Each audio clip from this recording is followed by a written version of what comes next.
Good evening. My name is Bob Liff, and this is the CUNY Forum, a monthly town meeting that brings prominent New Yorkers together with faculty and students of the Edward T. Rogowski Internship Program in Government and Public Affairs.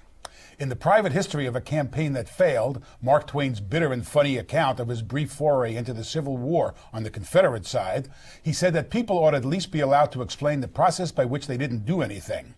I knew more about retreating than the man that invented retreating, Twain wrote. So we come to a discussion of Governor Elliott Spitzer's ill-fated attempt to clear a path for undocumented immigrants to get a driver's license in New York. On one level, the governor's proposal was a real-world reaction to failures in immigration policy that solely fall in the bailiwick of the federal government. He proposed allowing undocumented immigrants to apply for a driver's license with the same requirements and responsibilities as anyone else. But the immediate and angry counterattack suggested he was somehow making it easier for terrorists to live among us and plot our destruction. Setting aside the inherent and bigoted offensiveness of equating undocumented immigrants with terrorists, it was never explained how keeping a database of undocumented immigrants in Department of Motor Vehicle files made us less safe. The governor then worked out an arrangement with the Federal Department of Homeland Security for a three-part licensing system, including a license that would not be able to board airplanes. That angered some of the lawmakers and civic leaders who had earlier taken heat for backing his original proposal, but the change would have put New York in the forefront nationally of complying with the Real ID Act, a federal law that goes into effect in 2013. But it also did little to quell the firestorm of criticism, whether from upstate county clerks declaring themselves federal immigration agents who would refuse to register the immigrants, or the xenophobic rantings of Lou Dobbs and CNN, who has built himself a reputation as the self-appointed protector of American purity. Then the governor simply threw in the towel, pulling the proposal entirely because he said he could not see the benefit in pressing ahead on a plan that was doomed to failure in the political arena. At each step, the governor opened himself up to criticism from allies and opponents alike. The controversy even engulfed the presidential campaign of Senator Hillary Clinton, who was criticized for what seemed to me a perfectly sensible argument that federal failures in immigration made the governor's proposal both understandable and salutary. Now it's our turn to take a look at a very public history of a campaign that failed. We are joined by four prominent New Yorkers to try and make sense of the maelstrom. Leroy Comrie is a city councilman representing Southeast Queens. Anna Polanco is the New York political director of Unite Here, who was part of the group that negotiated the original driver's license proposal. And Ron Heiduck is a social sciences professor at Borough Manhattan Community College with a special focus on immigration issues. Let me start with you, Anna. You were part of the group that actually negotiated the original driver's license plan with the people from the governor's office. What was the thinking? What was the plan? Well, first of all, thank you for having us on the show. I think there was a broad coalition of both community leaders, community organizations that represent a number of immigrants around the city and in some parts of upstate New York who were really concerned about what was happening nationally with regard to immigration reform. And I think that they saw the driver's license proposal as a really smart, sound policy that could move the immigration debate forward, and working that, being that Spitzer had made a commitment, the governor had made a commitment prior to being elected governor. We thought that this was a good opportunity to change some policies that had really inhibited people and brought people under the shadows, and this was an opportunity to bring them forward. Councilman Comrie, the city has long had a policy, even which is technically now illegal under federal law, of accommodating undocumented immigrants so that they can report crimes, they can take their kids to hospitals, they can send their kids to schools. How do you assess what's going on here? Well, the city has had this policy, but even under the city, we've been working in the council to make it more open. We've had problems in the council where we've found out that the police have taken undocumented people and arrested them when they've gone for social services and been given a difficult time. And so this was an opportunity by Spitzer to try and raise the bar, except that he tried to use his steamroller tactics to get it done, and he presented it in such a horrible way that it went over like a lead iron. My district in Southeast Queens is a district that has many new immigrants. My parents are first-generation immigrants to this country, and they were all bootstrappers. They came up and, they came and did the difficult things to get status. So a lot of people did not understand how you would just grant somebody an opportunity without them earning it. So it just didn't work. Ron, the Fiscal Policy Institute just came out with a report talking about 37% of the city is 37% of the population are immigrants. The immigrants are the backbone of the city's economy. Does this? We've seen a lot of immigrant bashing nationally. Has immigrant bashing come to this city now? Big time.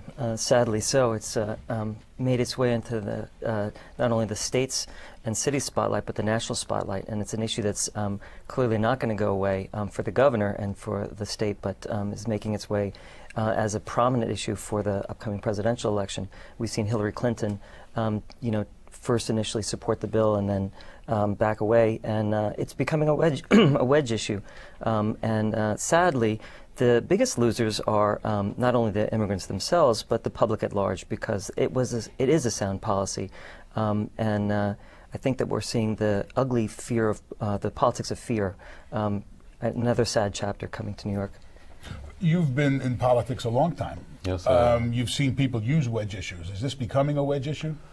I think that the governor, what he has to do now is to try to focus on policies that will focus on his prime voter electorate and focus on changing things that'll, or along with his original mission, to deal with the problems in government and deal with those things first and then work backwards to this issue. He really messed it up. To have an opportunity to change the focus on immigrant issues and to present it in such a poor way with such a divisive type of attitude really hurt the whole issue. So he needs to stay away from it for a while. One of the ideas of this whole plan was to begin a process of bringing immigrants out of the shadows. The failure of this and the very high-profile failure, has that pushed that goal back? I think it has. In some ways, I think Governor Spitzer generally wanted to do something right. He had a good idea for smart policy, and he just, he failed on execution. And I don't think that he's the only governor to have ever failed on execution on a smart policy, but certainly it comes at a time where the presidential elections are coming forward in 2008, and people are feeling a lot of pressure with respect to divisive issues. The New York Times called this issue the third rail of politics, basically, giving it death, like we saw with Social Security. And we saw with gay marriage in 2004. Exactly, right. Exactly. And so, I think the biggest problem we have now is that we're seeing that this issue, as Ron mentioned, is now becoming about race and xenophobia. And do we really want our state, our city, to be associated with those ideas?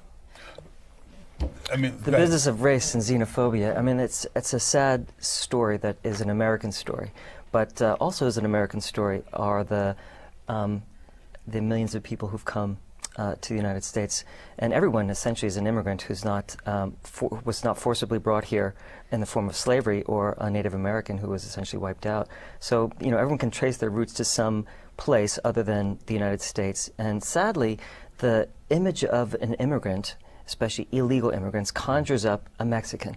In New York City and New York State, we are very diverse in terms of who our immigrant population. As we were talking about earlier, 67% of the city's population are immigrants or the children of immigrants, the first generation. Including this audience. We asked this audience before the show. So I think that sadly, the xenophobes, like the turn of the 20th century, have very effectively framed the issue in a way that conjures up race. It's sort of like the Willie Horton, to think about another campaign. The irony of it is that states like Utah and states around the country have exactly this license policy. Right. Some very right-wing states have exactly the policy that Spitzer because it works, and it's a rational policy. Think of there's all kinds of arguments about why it's a rational policy, and maybe we should to go to those, but it's not a rational discussion. That's why Spitzer lost, why this issue is beaten back. It's not about reason, because if it was, we'd have this sensible policy. It's about the politics of fear, and sadly, I think Democrats are backing away from something that they can be out front. There's one good thing about how this might pan out over time. We saw it, for example, in California, which is a bellwether in many ways, and some of what has blown from the West is coming our way. Perhaps we'll learn from another episode, Proposition 187, which would have criminalized and denied benefits to immigrants in California, undocumented immigrants. And Pete Wilson, who was then the governor, and the Republican majority were beaten back at the next election. And who knows? One can hope. I guess Martin Luther King's phrase that the arc of history bends towards justice is one that is in my mind and is hopeful that we'll see that day. Do you get a sense of this emerging politically, as we move forward in the presidential election? I mean, you're active in national Democratic politics as well. On the national front, I think the issue of immigration, unfortunately, will now be buried. It's not going to be a front burner issue anymore until it gets maybe later down past the primaries into the general election. The reaction of all the candidates to this policy, they all ran away from it. It was another incentive to push Spitzer to drop the policy altogether. He lost the congressional delegation. When he went down to Washington, he lost all of the Democratic candidates when they had that debate. I forget if it was the CNN debate or the one before, when they all ran away from the issue. So for some reason, our Democratic policy makers have not embraced this issue as they should be. It's a bellwether issue. It's a winning issue for the Democratic team. But unfortunately, on a national level, we don't have a cogent thinking, straightforward talking Democratic Party. I was just going to say, unfortunately for New York, I think this is also another demonstration of bipartisan politics. And the Republicans have demonstrated once again that they are masters of twisting issues in their favor, regardless of what side they are on the immigration issue. And I think we're going to continue to see that political divisiveness, given the way, the governor and his administration started out their year. Of course, to be fair, this is not just, if we have a bias here in favor of opening up the country to participation in immigrants, it's not just Republicans who are the sinners. Certainly not. Look at what's going on out in Suffolk County, which is under the control of the Democrats, which has had a history of kind of under the current county executive, some fairly severe anti-immigrant policies. Absolutely. It's just to point out, I think, that we shouldn't really allow the partisan politics to drive and use immigrants, as a doorstop, as a doormat, basically on any opportunity where they want to sort of show themselves as different. And I think that's happening within New York, is that Republicans and Democrats, unfortunately, have taken this issue and, it's not been used in a positive light. And I think the councilman's right that there is a great opportunity here for both Democrat and Republicans to use this issue in a positive manner, given New York State and what it stands for and who it is, and they haven't done so. When you were having these meetings with the governor's people in advance of the policy, was there an awareness of the controversial nature of it? Was there an expectation you would get this incredible flashback? I think certainly, community groups and organizations have learned over many, many years that there would be a backlash, and we certainly expected that to be the case. I think, unfortunately, the governor's administration was just not prepared for the level of backlash that would come, and didn't maybe think as far ahead as they should have in terms of what their response could be. When you look at the failures of immigration policy, the failure of the immigration reform proposal in Washington this year, is it fair to call it a third rail? Because it does, on the one hand, it's partisan in the sense that there are Republicans who you expect to exploit this. Possibly Rudy Giuliani, if he's the nominee, will exploit it less than he'll just be more selective in how he exploits it. But you have, this really cuts across. The kind of nativist sentiment, if you will, is not just a Republican phenomenon, is it? No, it's not. But it's certainly been fueled and primarily been coming from at least the Republican Party in terms of elected officials and partisan strategy. I think that it stems from the grassroots as well, clearly in terms of where the sentiment is generated. But I think that the issue has been framed and reframed in such a stark way these days. It's hard to remember things like, for example, in New York City, non-citizen immigrants could vote in school board elections until 1997. Well, if you go back far enough, and non-citizen immigrants could vote in municipal elections. Right. If you go back, what? But I'm talking about recent history, right. like 10 years ago, less than 10 years ago, right? Non-citizens, including undocumented immigrants. And you say this to people, and they're like, "What do you mean?" Like, that we've come so far from a politics of tolerance to a politics of fear, and I think that criminalization. There are still proposals now to allow non-citizen residents to vote in municipal elections. Right, and we had a couple of bills in the council that were looking to do just that, and also to give voter IDs to people. We are trying to look in the council to deal with those issues and to see if there's possibilities to make that happen. But again, we're having the same kind of philosophical problems with trying to get it even to a point where we can have a hearing on it. There's been a real negative backlash to it. There's a real problem with how we deal with our immigrant population that we need in order for the city to thrive. But there's been, unfortunately, from the mayor's office, a real disconnect with dealing with the working poor and dealing with housing for the working poor, dealing with immigrant status as it is. There's been a real disconnect, and I think it's really one of the failures of the Bloomberg administration. Unfortunately, on our end, we have not been able to drive the agenda either, because it's not something that we have a consensus on the membership on. What difference would this policy have made?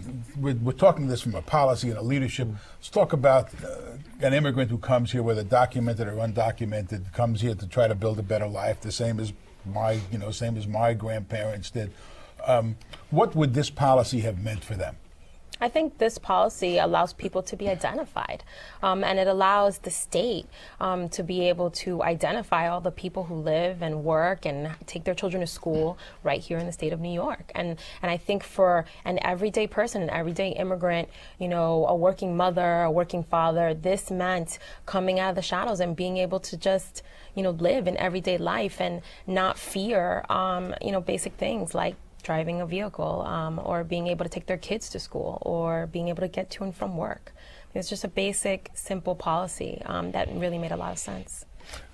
And Bob, I think it was 4 or 5 years ago, there were over 200,000 people that we've lost from driver's licenses when the Pataki administration changed the policy. Yeah. Now, our population has only gone up in the city. Those 200,000 people didn't go away. They've actually expanded. And I think they estimated at least 600,000 people would have been eligible for the policy if the law had been enacted. Because prior to the Pataki policy, undocumented immigrants were eligible to get licenses. Right. So you have these people driving. They're out here in the street. They got to get around. Everybody's not taking public transportation because it's just not feasible all over the state. I mean, you have a day laborer issue that you have to deal with in your district. These are people who are looking to work. Right. Whatever their documented status, they're looking to work. They're supporting families here, or they're supporting families back home. Right. And 9 times out of 10, they are trying to take 40% of their income to send back home. I have a major problem along Jamaica Avenue in my district from about 208th Street coming back to about 171st Street, where I have day laborers that are hanging out on the street all day from 6 o'clock in the morning till at least 4 o'clock in the afternoon till it gets dark, just loitering, soliciting anybody that comes by, thinking whatever car or person is walking by someone that's offering them work. It's become a major problem in my district. I don't have a cultural center in that strip or a church that's willing to take them in, and it's been a real problem. I've been looking to try to work with the police department and a couple of churches in that area, but no one wants to take them in. There used to be a couple of hardware stores and manufacturing stores and lumber stores there where they originated, and now it's just a traditional spot. They come and pick up cheap undocumented labor. And a lot of these people obviously are, the underground economy, which fuels a lot of this city, especially in terms of construction. You see a lot of accidents involving undocumented people. You don't have the kind of safety, the safety rules. People, it's the undocumented are more the victims than the rest of the than the rest of the population. Absolutely. And it's not just the undocumented, actually, because when you have an underground economy, it undercuts those people who are documented, who are organized. And that's why, most of the labor unions around the state were in favor of this policy, because we don't want, workers to be pitted against each other as they try to, demonstrate and assert their rights to organize or to have better benefits or to just even, protect themselves from a health and safety perspective. And I think that not having this policy promotes or continues to allow this underground economy to continue to exist. You mentioned some of the demonization of immigrants. Essentially, this was viewed by critics of the governor's policy as opening the door for terrorists to get licenses. Essentially equating, I guess, we have 400,000 or 500,000 terrorists, apparently, which is what our undocumented population is. Is this just a post 9/11 phenomenon? Well, I think I mentioned Willie Horton before, and Willie Horton was a convicted rapist who was let out of jail on a furlough program that Michael Dukakis, who was then governor of Massachusetts when he ran for president in 1988. I think what we have, and when he was let out of jail, he committed another rape. And the Republicans latched onto that and made the story about liberal Democrats being dangerous to your health and to the safety of your communities and your children. And Dukakis was way ahead in the polls early on in the race and then ended up losing. There's a whole bunch of reasons why, but certainly creating a politics of fear that the Republicans stand for safety and security and the Democrats stand for letting criminals, become legal and menace you, terrorists who are going to get licenses and create havoc, I think is part of the irrationality that's brought to a sound, sane policy. And I want to bring this subject back to race again, because I think it's easy to criminalize second, third, fourth-class citizens, and we know what that leads to in our society. We've had, sadly, a very recent history of legal segregation and underground and terror that, in the form of lynchings, and we've sadly seen nooses coming back. But here we have the demonization of, hundreds of thousands of people in New York and nationally, 10 to 12 million, depending on whose estimates you have. So what are we going to do? We're going to, are we going to go the politics of lock them up and deport them all? It's totally unrealistic and inhumane. I think inhumane policy. We're talking about sort of another civil rights. I would call it a human rights. Of course, there's a lot of Republican business interests that depend on undocumented, on immigrants, whether documented including or in undocumented, our agricultural sector here in New York, who very much are kind of pro-open borders for economic reasons, precisely because it does kind of drive down wage rates. Right. It pits people against each other. Right, it pits people against each other. It creates a real hypocritical argument on their part, because for them to want to push out people that are really contributing to their baseline economy, that are contributing, especially in New York, to everything from lawn maintenance to flower gardens. There was an article, I think, in this weekend's New York Times about Suffolk County, where they had a crackdown, and they grounded up people for supposedly undocumented status, and they went out into deep into Suffolk County, into the farm areas, and all of the business people took umbrage with it and went out and were bailing the people out. And there's clearly a need for these people to be in our economy. They are the underpinnings and create a low price opportunity, because unfortunately they're not getting paid a regular wage. They're not getting paid the same benefits and health benefits that a regular person would. There are a lot of people that are pushing the food carts and handling the mobile carts and handling the bodegas and the fruit vendors and everything else in this economy. And we need to find a way to bring them in to the regular mainstream economy. We need to get them into our regular payroll system, because we're also draining our public resources on the other end. When they get sick, when their children are sick, we're losing a lot of money by not having them within our general economy. So it's a real problem. The question is, and the driver's license issue was a step in dealing with this, is if people are undocumented, which is arguably the result of a federal failure to control the borders, since we do not have, we don't have control of our borders, how do you accommodate people? How do you bring people into a health insurance system without dealing with this, without dealing with the issue of regularization of legal residency? New York does allow it now. We have Health Plus programs and Health First programs. HHC has its own program, the Health and Hospitals Corporation, and you don't have to tell your status.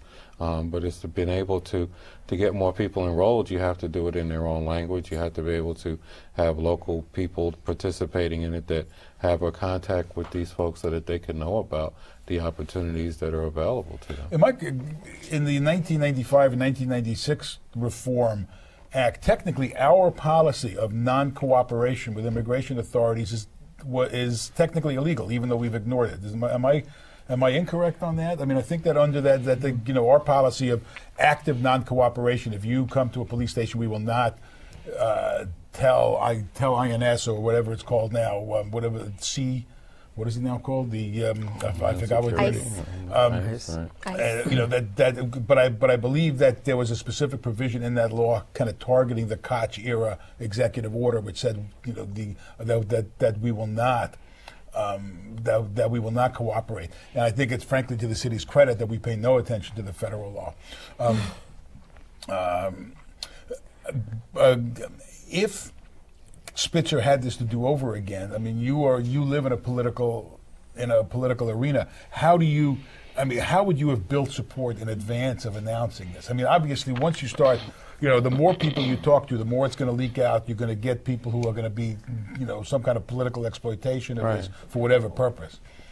But he dropped it on everybody unawares. He didn't talk to the mayor. He didn't talk to his other colleagues in government. He talked to no one. He came out and did it at a press conference with the advocates, and everybody that was around him was only giving him a limited amount of feedback. He didn't understand the full scope and depth of what he was doing. He thought he had a no-brainer, and he realized only afterwards that he was stepping on a third rail. I mean, you have to, if you're going to do a policy that's controversial but has sound merits to it, you have to let people know about it beforehand. You have to talk about it outside of your regular sphere. In politics, you got to make sure you got the votes. You got to make sure that at least your colleagues understand what you're doing so that they can have some empathy and be able to defend it. He did none of that. He just dropped it on folk.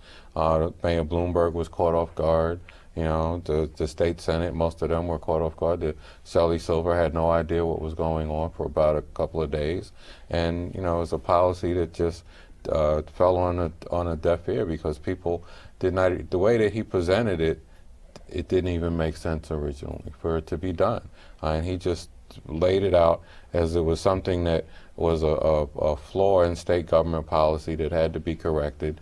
That people that were undocumented could not get driver's license, didn't explain the nuances of the plan at all, and just felt that it could be something that people would just walk into. I represent a district, as I said earlier, that I have many first-generation immigrants that came up by their bootstraps. They had to earn everything they got.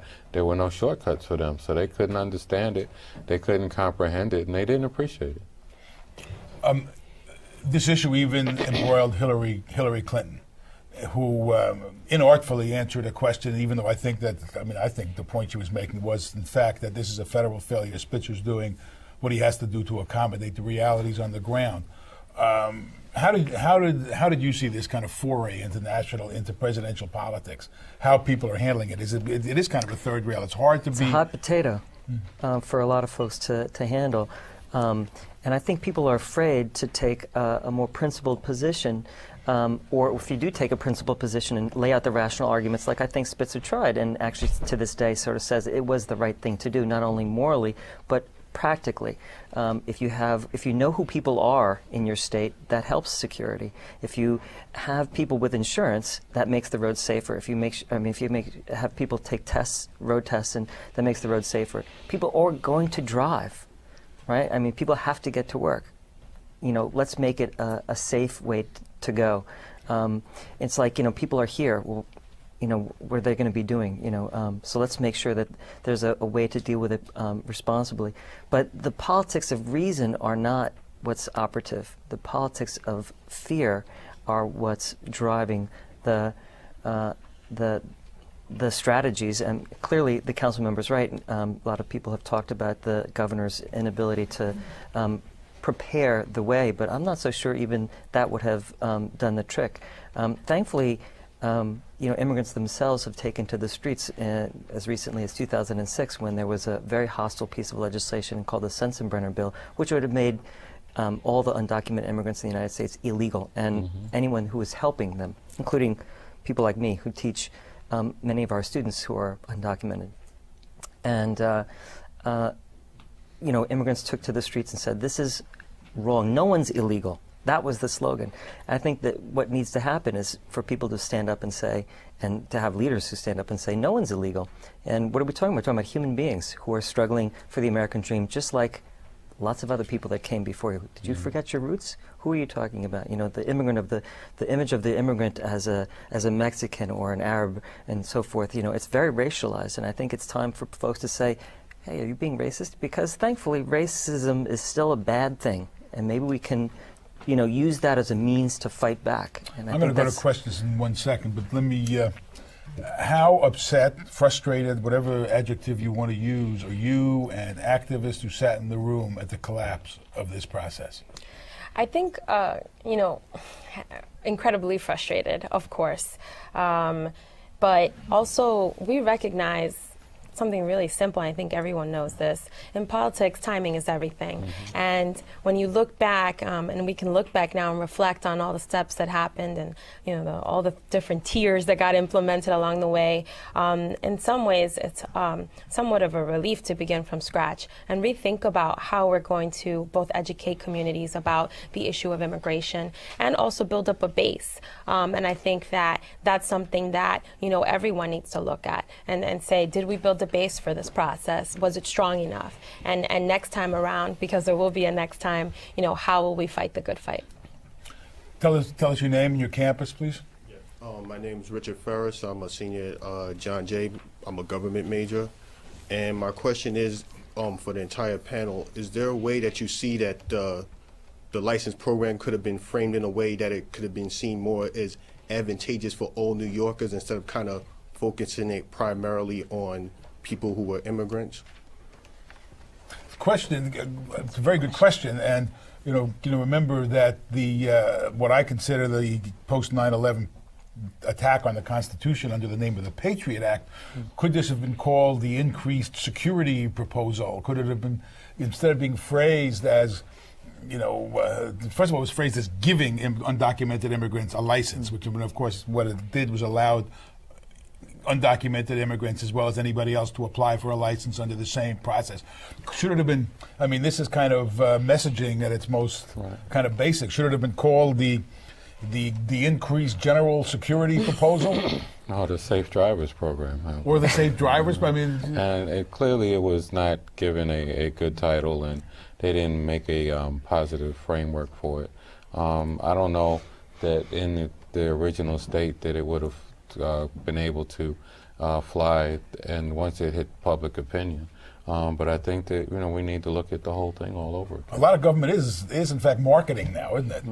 So I think the governor tried to frame it in a way that was about safety and security and a sound policy, but it very quickly was turned on its head by the fearmongers and the xenophobes and the racists. But the governor also came to this he did not have the drumbeat. strongest hand he was playing because of the problems he's had earlier on a whole range of other issues, on Troopergate, Yes. the governor was perceived to be in a weakened position. Right, and from the political point, Bruno wasn't going to give him anything.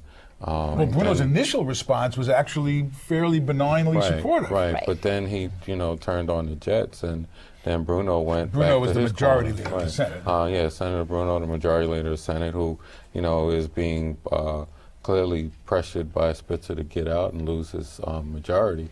So, you know, Bruno's initial reaction, because he is an upstate person that has a farm community with an immigrant population that's supporting it, was benign. But then he put on his political hat and he went back into his far corner and far right corner and started throwing, you know, the darts at Spitzer that they've been throwing at each other all year. So that political hat is very interesting. You mentioned Rudolph Giuliani before, who was the mayor, who was relatively decent on immigrant issues, who's now backpedaling and trying to reframe himself because politics dictates that he should do so. Right. That it might be a winning issue. Party, Exactly, right. exactly. So, Yes, ma'am. Yes, my name is Ana Giraldo, and I'm from Queens College.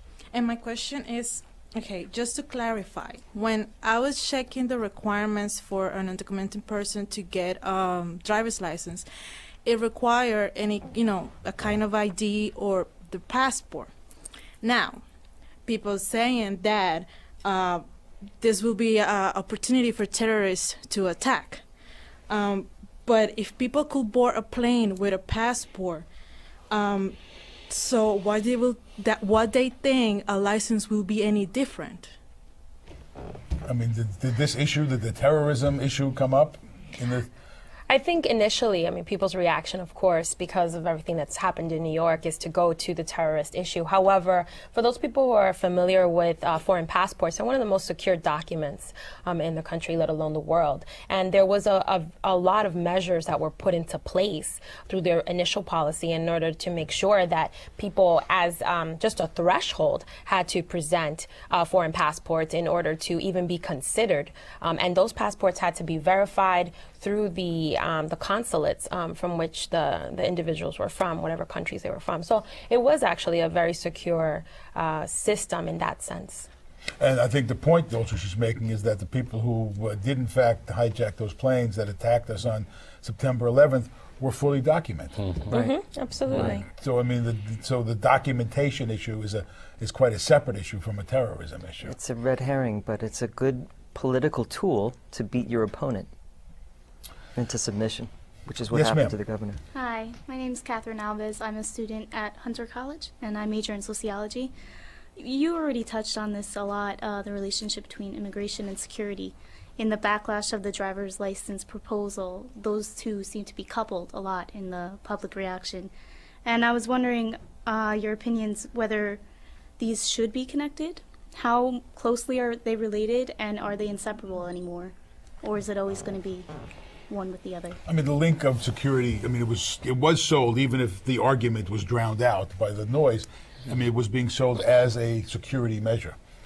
I think that we have to be very careful how we proceed in the future. As I said earlier, I think it's off the table for the presidential discussion right now, but I hope that we can deal with it on a larger level later on, focusing on making sure that everyone is documented that's in this country, focusing on the fact that we need to know who is in our borders, focusing on that from just a human point of view.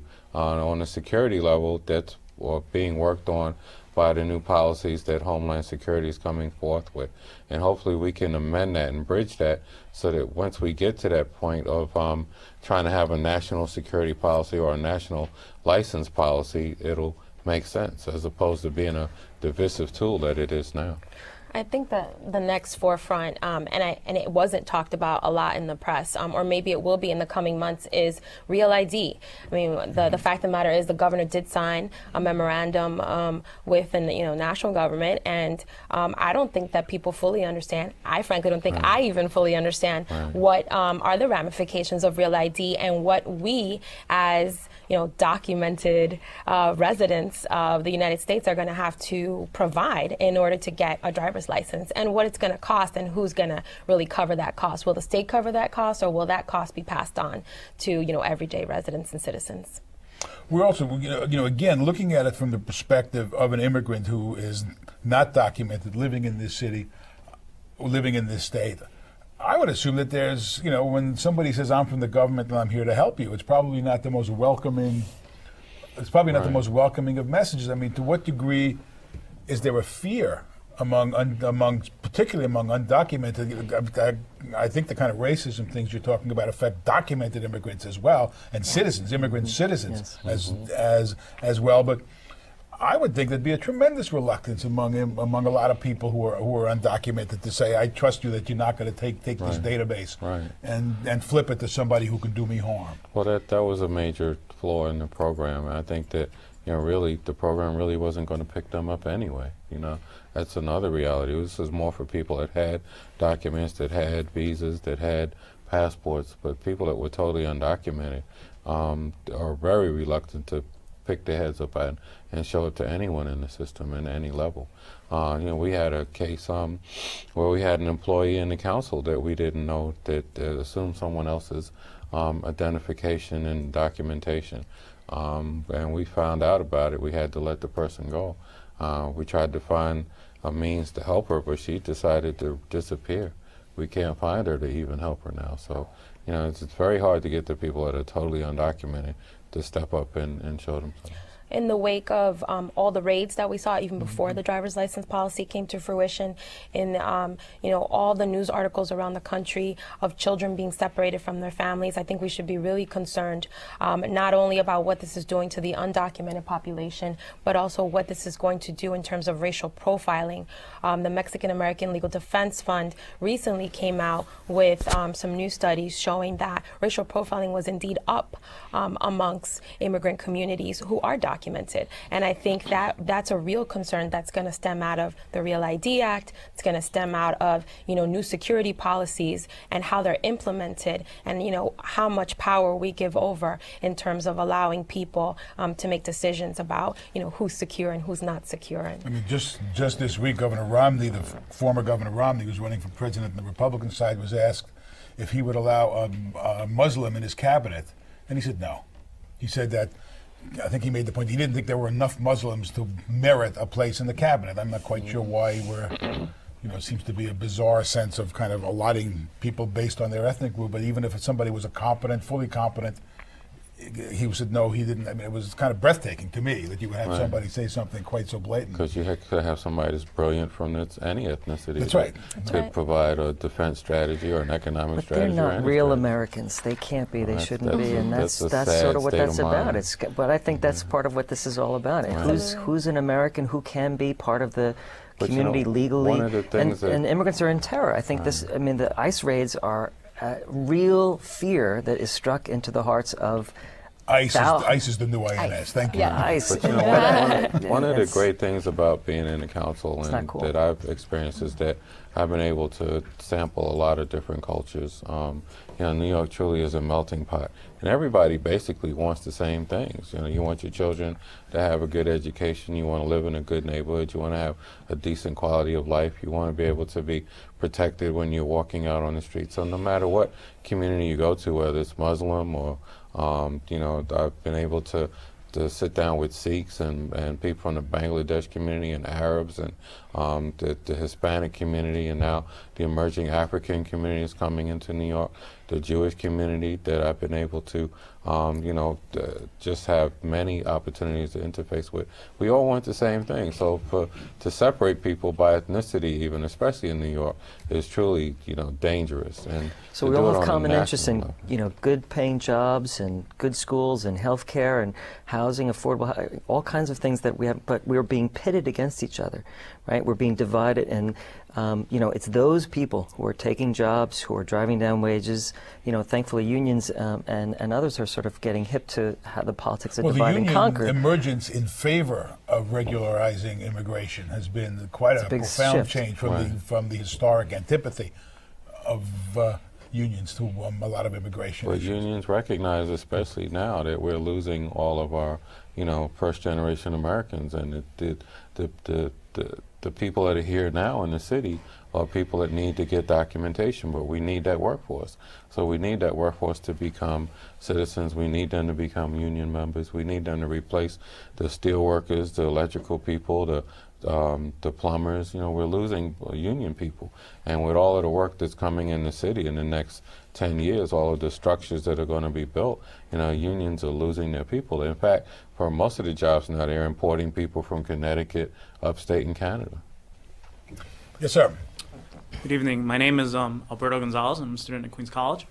And my question has to do with the upcoming presidential election. Quite a name, Alberto Gonzalez, these days. And the Latino vote. I'm sure, as you're aware, in 2004, President Bush took 44% of the Latino vote. And I'm just curious to know how this whole driver's license and even the broader question of immigration reform is going to play out in the election, particularly in the swing states of Arizona, New Mexico, and Nevada. It's a very good and interesting question. It's a very good question. I think the polls are indicative that, like as happened in California, that anti-immigrant positions are affecting people across the board, but especially Latinos. And I think that we're going to see probably not only a greater number of people naturalizing and getting registered and voting, but a greater number of those folks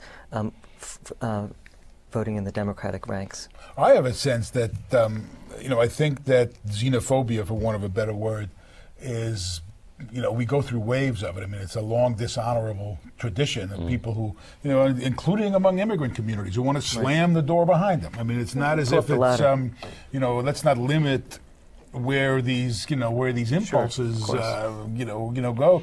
But I do think that that it is somewhat cyclical, just as you saw a lot of, you saw the Republican resurgence in 1994, and these things are cyclical, and frankly, they overplayed their hands, and there was a move back towards the center. There are people in the Democratic Party who want to pull them more to the left.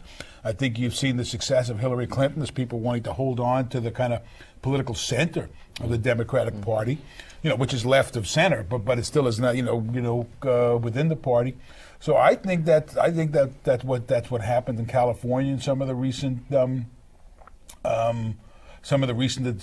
referendum propositions, and I think the point that Mr. Gonzalez makes about the reaction against Republicans within the Hispanic community is, in essence, stopping a significant Republican resurgence, which was tied somewhat to George Bush, who was from Texas, has a history of dealing with the Mexican community in the state, speaks a little bit of Spanish, speaks pretty good Spanish. So, I think that. I think they've blown an opportunity politically. Yeah, I see that as well. And I haven't seen, as far as I can discern, any candidate that's really affected or been a real magnet for those communities. So I think there's a real opportunity for a Republican to step up and reclaim those communities too, if the Democrats don't get their message on point. And they've really been very sloppy about the whole thing. But in order to do that, they would have to go against what seems to be the general trend within the Republican presidential debate of an anti-immigrant feeling. In other words, again, you talk about dividing people. You can carve. There's obviously cost in dividing people, is that you will lose some folks. Right, but Bush was able to hold on to his vote by using God and country. So he can use whoever the Republican candidate will use a God and country. We're all one amorphous pot to reach out to those communities as well. What I'm looking to see also is, if you remember in 2004 when gay marriage was the demon of choice, if you will, that you saw a number of states with gay marriage referenda on their ballots. Right. And I have not seen it, but I've been wondering if you're going to see some kinds of similar driver's license issues in states which have them. I mean, again, the range of states which are fairly conservative and basically Republican states, especially in the Mountain West, where you have a significant Mexican population that the economy and the power structure of that economy depends on. Mm-hmm. Well, it's fascinating. The Migration Policy Institute, which is a good resource for folks that are interested in immigration, noted recently that there's been 1,000 pieces of legislation at the state and local level introduced or enacted that deal with things like driver's licenses, day labor centers, and many issues because the federal government's failure to deal with the issue of immigration. And so states and localities have had to take things in their own hands, as we've talked about before, that New York City's executive orders. But yet it was New York's proposal that became the lightning rod.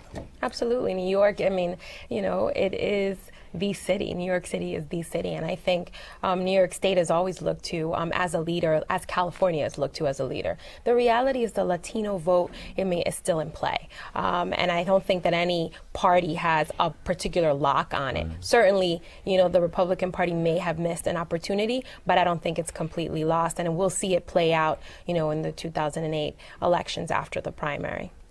Yes, sir. My name is Adam Scotto from Queens College. And you just touched on before the Real ID, and from what I understand, there would be a separate ID for undocumented immigrants, and then where they couldn't fly or they couldn't, go through airports. And there would be a kind of a scale of different licenses, yes, different federal IDs depending on immigration status. That would be you could use for different access to government services, etc. And do you think that this would create another way of basically discriminating against undocumented immigrants? Basically, people would be carrying around cards that show that they're not, a real. They don't have a real ID. Wouldn't this foster more extension, would it in fact discourage people from applying for those kinds of licenses? Yes. One of the arguments on the other side is that I may not bother going through all the extra rigmarole to apply for a, fully documented license, because I could travel with my passport, because I have my passport. Absolutely. Do I want to go through all those hoops? So the argument is that you may have a lot more than just undocumented immigrants who would be applying, who would be applied to this lower level license. Certainly, there are going to be people who are not going to renew their license anytime soon, who don't need to renew their license anytime soon, and we're going to continue to keep just their license. Some people don't fly. Some people don't even leave the state, let alone their city or their borough. And so there are just some people who don't need that type of access. One thing that hasn't really been spoken about and nobody's really sure about is, what is this Real ID going to cost, right? And there were some thoughts that the entire cost would be passed on to the taxpayer, and that would be somewhere in the vicinity of a couple $100s, and that's an expensive identification, and I think people would certainly not go for that option. They simply would get a regular driver's license and then get a passport if they want to travel. And Real ID would be like an internal passport for folks who have it and don't have it, and that would be a means kind to of a Soviet Union approach. Think about that. Hi, good evening. I'm a student at York College. I'm majoring in political science, and I kind of want to touch on what Mr. Comrie had to say, Councilman Comrie. It is the issue here about helping the immigrant and getting them documented and taking the steps that we need to take to make this process finally happen, not only in government, but in community. I mean, we're a whole group of people, not just our government, but us as citizens, and we all have to apply an effort here and have a better understanding as to how we can make immigration a process that is doable and something that we can see in the future. Well, exactly, and we have, unfortunately, this was a major bump in the road to getting that discussion out, and I hope that during this presidential campaign we can have advocate groups that will take the issue up and parse it out and not allow it to get caught up in a whole Homeland Security raise or bashing Arab people and using that opportunity to just bash all immigrants altogether. In my district, after 9/11, I have a large Muslim section of my district along Hillside Avenue. I had to work with a lot of those people because their businesses were being indiscriminately broken into, and there was a lot of harassment and discrimination towards that community, and we need to make sure that this immigration discussion and this need to create documentation doesn't lean towards immigrant bashing. We've got a couple of minutes left. I want to try to get a couple of more questions. My name is Edwin Quesada. I attend John Jay College. My question is pretty much, for example, how are presidential candidates being viewed now after Governor Spitzer dropped the policy? For example, Hillary Clinton always try to avoid the question, and Obama was for getting the policy accomplished. So now, except that Obama stumbled just exactly the same way that Hillary Clinton did. So pretty much is how is Obama gonna get a little bit more favoritism on the Latino side, or the immigrant side, or you're the Paul. They've passed on. The last couple of days they haven't talked about it, and I'm sure that they're going to be focused on many other things before. They're staying away from it as much as possible. I want to just, if I could, just very quickly. We have a couple of minutes left. But. Hi, my name is Seth Nadler. I'm a student at Brooklyn College. Oftentimes in American history, xenophobia comes around majorly because of war, World War II, the Cold War. Do you think the Iraq War has played a major figure in this new flood and rise in xenophobia in our country today? Yes, I think it's played a significant role, and foreign policy is often used as I think it's a very revealing tool. Actually, if you look at who I actually disagree, but go ahead. Yeah, well, let me hear No, why because you. I I'm think curious. I think that 9/11 did that, but I think the unpopularity of the Iraq War probably makes it that it's not so much the war as it is 9/11. But terrorism, it was about terrorism, right? I mean, because that's. But I don't think people buy that the war is about terrorism. I think that the war is about Oil. the president's father and and now it is and yes. about oil. Right? So, but there is a link between war and xenophobia. I mean, Right. and it's very telling World that War the I. Japanese were interned, but the Germans and the Italians were not during World War II, which brings it back to your race. point about race. I mean, how do you see? I mean, I didn't mean to interrupt you, but I mean, go on just about this question of the degree to which war. I think it goes back to who are the foreign enemies? Who are the people who are potential terrorists? Who are we talking about? Who are the immigrants that are the ones to be feared? And Iraq is and Iran, of course, now are the centers of that war on terror. But we can go on and on. I know that time is of the essence. We only have about 30 seconds left. You make the point, I kind of want to give you the last word. You make the point that this dispute has kind of stifled an open debate. Do you see this emerging as a debate? I mean, if any issue should be discussed, it seems that this is an issue that ought to be in a presidential debate. I agree, and I hope that we can figure out a way to bring it back. And I think you would see a lot of active registration among immigrant groups all over the country as a way of silent protest and a way to, and the real activism. And by September 08, hopefully even in the primaries, you'll see a lot of people registering. And Well, I'm getting the goodbye sign. As you know, I always make deadline. I apologize for interrupting you. I want to thank you all for being on CUNY Forum, and we'll see you all next time. Thank Thanks you. for having thank us. you.